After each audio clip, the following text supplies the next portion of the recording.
नमस्कार।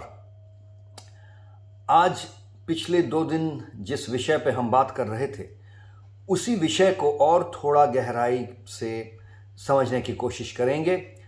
आज हम साधना के पथ में सिद्धि और गुरु का क्या संपर्क है, इसके बारे में थोड़ा सा गहराई से समझेंगे।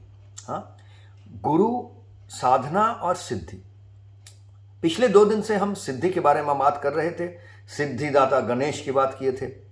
तो सिद्धि मतलब होता है सफलता, किसी भी विषय पे कहीं तक पहुंचना, एक क्वालिफिकेशन मिल जाना कि मैं अब इस काम में सिद्ध हूं, इस गुण से निपुण हूं, किसी भी गुण में इतना निपुण हूं कि उस गुण जब मेरे द्वारा प्रकाशित होता है तो उसमें कोई विघ्न, कोई गड़बड़ नहीं रहती।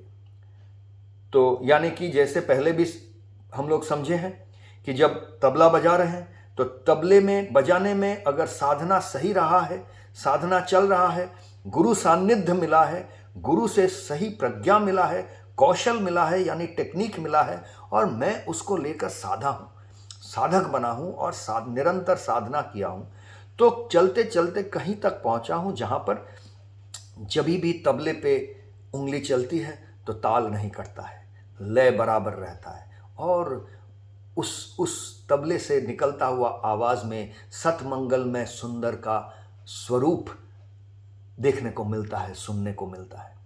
तो ये हो गया उस विषय पे सिद्ध हो जाना, सिद्ध पुरुष कहेंगे। ऐसे ऐसे तबला वादकों को जिनके निपुणता से, जिनके गुण से ये पहलू तक हम पहुंच जाते हैं, देखने को मिलता है ऐसा। तो ये जो है, ये हो गया सिद्धि या सिद्ध लाभ करना, साधना का फल मिलना।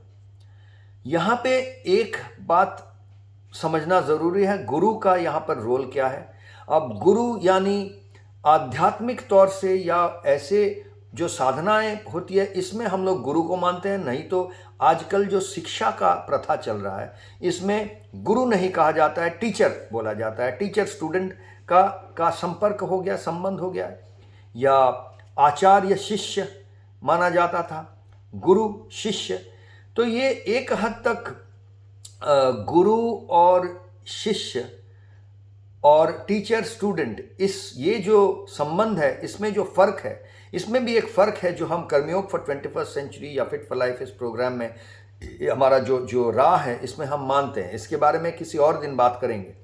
पर आज किसके बारे में मैं कहा, जिसकी गुरु और शिष्य और टीचर और स्टूडेंट, इसमें फर्क क्या है, स्टूडेंट और शिष्य में फर्क क्या है, और टीचर और गुरु में फर्क क्या है, इसके बारे में कभी और बात करेंगे। आज मुख्य एक विषय पे पास आना चाहता हूं कि साधना के पथ में गुरु सान्निध्य बहुत जरूरी होता है। तो ये गुरु सान्निध्य क्यों जरूरी है और गुरु का काम क्या है, शिष्य का रवैया क्या होना चाहिए गुरु के साथ, इसको समझने के लिए थोड़ा आज का जो शिक्षा व्यवस्था जिस तरह से चल रहा है उसको समझना जरूरी है। क्योंकि शिक्षा व्यवस्था में से जो शिक्षा दीक्षा की बात थी परंपरागत तरह से, वो कहीं लुप्त हो गई है, वो नहीं दिखाई देती है उतना। पढ़ाई लिखाई बहुत दिखाई देती है। पढ़ाई लिखाई, आजकल का शिक्षा दीक्षा का मतलब हो गया पढ़ाई लिखाई, एकेडमिक्स। तो सारा जो स्कूलिंग सिस्टम है, जो स्कूल पे जाते हैं, और ये मैं कह रहा हूं ऐसे ही पढ़ सुन के नहीं, तकरीबन 6-7 साल में खुद ब खुद हमारे देश के और विभिन्न दूसरे देशों के भी जो शिक्षा व्यवस्था है, जो स्कूल्स हैं, जो बड़े बड़े शिक्षालय हैं, वो सबको जाके स्टडी किया हूँ। हर सप्ताह, विशेषतः हमारे देश में जो गांव है और छोटे छोटे चप्पे हैं, छोटे छोटे जगह है, वहाँ पे शिक्षा व्यवस्था किस तरह से चल रही है, वहाँ जाकर खुद समय बिताकर इसको बहुत गहराई से समझा हूँ, देखा हूँ, ऑब्जर्व किया हूँ। यानी कोई भी आप एजेंसी को जब मानिए सर्वे करने दिया जाता है कि देखिए शिक्षा व्यवस्था कितना कहाँ तक पहुँचा है, सफल है, बेसफल है, क्या है, तो वो जिस गहराई से समझा जाता है उससे कहीं ज़्यादा गहराई से किसी सर्वे नहीं, खुद अपने सत्य को, इस शिक्षा व्यवस्था के बारे में जो सत्य है उसको अन्वेषण करने के लिए, समझने के लिए अपने लगन से, अपना एक जुनून से जाकर समझा। और उससे जितना समझा हूँ, देखा हूँ, वो आपके साथ आज शेयर कर रहा हूँ कि यही देखने को मिला है। एक बड़ी बात, कई अनुभव इसमें मिली थी, लेकिन उसमें एक बड़ा अनुभव ये था कि आज की शिक्षा व्यवस्था में से शिक्षा दीक्षा कम हो गया है, पढ़ाई लिखाई का जो जो व्यवस्था है वो ज़्यादा आ गया है। हाँ, पढ़ाई लिखाई साधना का, शिक्षा का, आगे बढ़ने का एक बड़ा हिस्सा है। अध्ययन जिसको हम कहते हैं, जागरण, जिज्ञासा, अध्ययन, साधना, इसमें ये अध्ययन की जो बात है, इसमें पढ़ाई लिखाई बहुत वो एक कौशल है अध्ययन करने का। पर ऐसा हो गया कि वही ज़्यादा होता है, पढ़ाई लिखाई ज़्यादा, परीक्षा ज़्यादा, और शिक्षा दीक्षा का जो व्यवस्था था पहले, वो कहीं फीका दिखता है। तो इसको खैर ये आज का मुख्य विषय नहीं है, इस विषय पे कभी और हम बात कर सकते हैं। लेकिन इस शिक्षा दीक्षा ना रहने से गुरु का जो सानिध्य है वो थोड़ा अलग प्रकार का हो गया है। टीचर, आजकल का शिक्षा व्यवस्था में जो टीचर स्टूडेंट रिलेशनशिप है, टीचर और स्टूडेंट यानी शिक्षक और शिक्षार्थी के बीच में जो संबंध है, संपर्क है, वो थोड़ा बदल गया है। जो शिक्षा दीक्षा के ज़माने में जो गुरु और शिष्य में जो होता था, तो गुरु और शिष्य एक साथ रहते थे। वो ऐसा ही नहीं कि उनको बेल बजता था तभी उनका शिक्षा शुरू होता था और क्लास शुरू होता था और बेल बजने से क्लास खत्म हो गया, ऐसा ही सिर्फ नहीं होता था। वो एक साथ गुरुकुल में एक साथ जीते थे, रहते थे और जीवन जीते थे। वो जीवन ही उनका स्कूल था। लाइफ वॉज द स्कूल, इसको कहा जाता है स्कूल ऑफ लाइफ। तो उस जीवन का स्कूल था, गुरुकुल का व्यवस्था था। एक साथ बड़े होते थे शिक्षार्थी और एक ही जगह जीवन को जीते थे, अलग से एक स्कूल में ही सिर्फ नहीं चले जाते थे। तो ये जो व्यवस्था था, इसमें बहुत बहुत एक संभावना थी गुरु के पास विभिन्न तरह से शिष्य में जो ऑपरेटिंग सिस्टम का उसका जो डेवलपमेंट हो रहा है। ऑपरेटिंग सिस्टम क्या है, इसके पहले एक दिन समझाया हूँ। ऑपरेटिंग सिस्टम यानी जिस सिस्टम के ऊपर सारी दूसरे शिक्षा व्यवस्था चल रही है। तो हम कैसे अपने जीवन को जिए, कैसे तबला बजाए या कैसे कंप्यूटर प्रोग्रामिंग करे या कैसे मैं गाना गाऊं या कैसे कुकिंग करूं, क्या ये सब अलग, कैसे सिलाई करूं, ये शिक्षा अलग। पर कैसे इस जीवन को जिए, लाइफ स्किल, जीवन जीने की जो कला है, जीवन जीने की जो विज्ञान है और जीवन जीने की जो एथिक्स है, यानी जो धर्म है। तो ये साइंस, एथिक्स और आर्ट्स, कला, विज्ञान और धर्म, ये तीनों का जो समन्वय है जीवन जीने के लिए, इन चीज़ों को जब हम देख रहे हैं, इन चीज़ों के बारे में जो गलतियां होती रहती हैं, इसको कौन समझाएगा? इसके लिए गुरु कहाँ है? तो यहाँ पर जब हमारा ये जो साधना पथ हम कहते हैं, क्योंकि ये जीवन जीने का कला, जीवन जीने का विज्ञान और जीवन जीने का धर्म, इन तीनों चीज़ों का समन्वय है। तो यहाँ पर गुरु का जो रोल है वो है साधना करते हुए सिद्धि लाभ करने तक पहुंचाने में प्रयास करना। तो ये कैसे हो सकता है, कहानी से समझाता हूं। जब हमारे गुरुकुल में गुणकुल हम कहते हैं, तो गुणकुल में बच्चे एक दिन जब पूछे थे मुझे कि महाचार्य जी, आपका गुरु कौन है, आप किस गुरु से प्रेरित है? तो इसका वैसे उत्तर तो लंबा है, क्योंकि और कहीं किसी और दिन और अलग अलग दिन मैं कहते रहूँगा किन किन गुरुओं से मैं प्रेरित होते रहा हूँ। पर उस दिन क्या हुआ, उस दिन मैं बच्चों को बोला, अच्छा चलो दिखाता हूँ कौन गुरु है, बोल के उनको तुरंत गाड़ी में बिठाया और बिठा के निकल पड़ा। मैं बोला चलो। तो बड़ा नाटकीय एक चीज़ हो गया, सब देखते रह गए, सबको लगा कि मैं गुरु के पास लेके जाऊँगा, गुरु कहीं पर है। हम लोग चल पड़े हैं, गाड़ी में बैठ गए, हम लोग स्टार्ट किए, चल दिए। कुछ ही दूर में जिस पेट्रोल पंप से हम अक्सर पेट्रोल भराते हैं, गाड़ी में डीजल भराते हैं, उस पेट्रोल पंप पे पहुँच गए।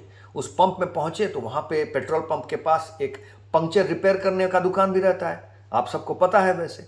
तो पंक्चर रिपेयर करने का दुकान इस पेट्रोल पंप में जो था, बड़ा सुंदर से सजाया हुआ, उसमें लिखा हुआ था पंक्चर मैन बोल के, एक छवि भी दिया हुआ था, जो उसका ब्रांडिंग था। और वहाँ पे 2-3 लड़के जो काम करते हैं वो पंक्चर रिपेयर करने के लिए, उससे मेरा काफ़ी दोस्ती सानिध्य भी था, क्योंकि कभी भी जाता हूँ पंक्चर रिपेयर करता है तो उनसे बातचीत करता हूँ, उनसे भी बहुत कुछ सीखता हूँ। तो मैं वहाँ जाके गाड़ी खड़ा किया और बच्चों को बोला, देखो आज तुमको दिखा रहा हूँ हमारा गुरु, मेरा गुरु ये पंक्चर मैन है। और उनके ये जो पंक्चर रिपेयर करने वाले हैं वो हमारे सहसाधक हैं, गुरु भाई लोग हैं। तो वैसे आपको बता दूं कि ज़्यादातर कलकत्ता शहर में तो देखता हूं ज़्यादातर जो पंक्चर रिपेयर करते हैं वो सब मुसलमान हैं, इसलिए ज़्यादातर आप भी देख लीजिए। तो ऐसा बात नहीं है आपका गुरु भाई हिंदू ही हो या क्रिश्चियन हो, ऐसा कोई बात नहीं है, कोई भी आपका गुरु भाई हो सकता है। और क्यों ये पंक्चर रिपेयर वाले करने वाले को मैं गुरु भाई मानता हूँ और क्यों उनको ये बताया, ये आपको समझाता हूँ। क्योंकि वो पूछे, अरे महाचार्य ये क्या आप बोल रहे हैं, ये लोग आपका गुरु भाई, वो पंक्चर मैन ऐसा एक फटीचर जैसा दिखता हुआ एक आइकॉन, वो आपका गुरु है। मैं बोला हाँ, देखो इसलिए गुरु है क्योंकि इनका काम जो है, जब ये गाड़ी पंक्चर हो जाता है तो वो बैठ जाता है, वो अपने गंतव्य तक पहुंचने के में नाकाम हो जाता है, तब हम इनके पास जाते हैं और ये ढूंढ के निकालता है कि छेदा कहाँ है, चक्के में कहाँ से हवा निकल रहा है। ये नहीं बोलता कि नहीं बाकी चक्का सब बढ़िया, पूरा चक्का तो सही है, सही सलामत है। 99.9% 99.9% वो चक्का, वो जो टायर है वो तो सही है, उसमें कहीं कुछ दिख नहीं रहा है, एक कहीं थोड़ा सा छेदा है, उससे हवा निकल रहा है। इसका काम है वो ढूंढ के निकालना और उसको सही सलामत ठीक कर देना, बराबर कर देना, और फिर गाड़ी चल पड़ता है। तो ये एक गुण है जो गुरु का गुण होना चाहिए शिष्यों के साथ। और गुरु शिष्य संबंध में, संपर्क में ये समझना चाहिए सबको कि गुरु का जो रोल है, जो काम है, वो यही है कि शिष्य जो साधना कर रहे हैं, वो साधना करते वक्त कहाँ पर वो चूक रहे हैं, कहाँ पर वो गलतियाँ हो रही है, कहाँ से हवा निकल जा रहा है, उसको ढूंढ के निकाल के उसी पर फोकस करना। बाकी शिष्य तो अपने बाकी जो वो करता भी है तो शिष्य बोलेगा, अरे अरे आप सिर्फ हमारे गड़बड़, हमारी जो खामियां हैं, हमारी जो कमती खामियां हैं उनको निकालते हैं। ऐसा नहीं, शिष्य को भी समझना चाहिए ये काम बहुत मुश्किल काम है। आप एक दिन वो पंक्चर रिपेयर करने वाले का काम एक दिन करके देखिए, वो बहुत बहुत मेहनती काम है, बहुत बोरिंग है, बहुत मज़े की काम नहीं है, लेकिन फिर भी उसको करना पड़ता है। इसी तरह गुरु का ये जो काम है, ये मज़े का काम नहीं है। गुरु इसलिए नहीं आप में खामियां निकालते हैं क्योंकि उनको मज़ा आता है, ये बहुत मुश्किल वाला काम है। तो शिष्य को हमेशा कृतज्ञ होना चाहिए जब गुरु खामियां निकालते हैं, और गुरु को प्रधान काम यही उन्होंने होना चाहिए कि कहाँ छेद है, कहाँ से हवा निकाल रहा है, उसको निकालो, तभी जाके डिफेक्ट कम होगा, जिसकी बात हम कर रहे थे इसके पहले भी, पहले दिन किए थे। हम जो भी विषय में साधना कर रहे हैं उसमें डिफेक्ट कम होगा, खामियां कम होगी, और धीरे धीरे जो साधक है वो सिद्धि लाभ करेगा। तो ये हुआ एक पंक्चर रिपेयर करने के वाले के उदाहरण से मैं समझाने का कोशिश किया कि किस तरह से साधना के साथ और सिद्धि लाभ के साथ गुरु शिष्य का जो संबंध है वो जुड़ा हुआ है। आशा है कि इससे हम सबको कुछ सीखने को मिलेगा और जीवन में इस प्रज्ञा को व्यवहार करेंगे हम लोग, और करते हुए आगे बढ़ते चलेंगे। आज के लिए इतना ही। नमस्कार।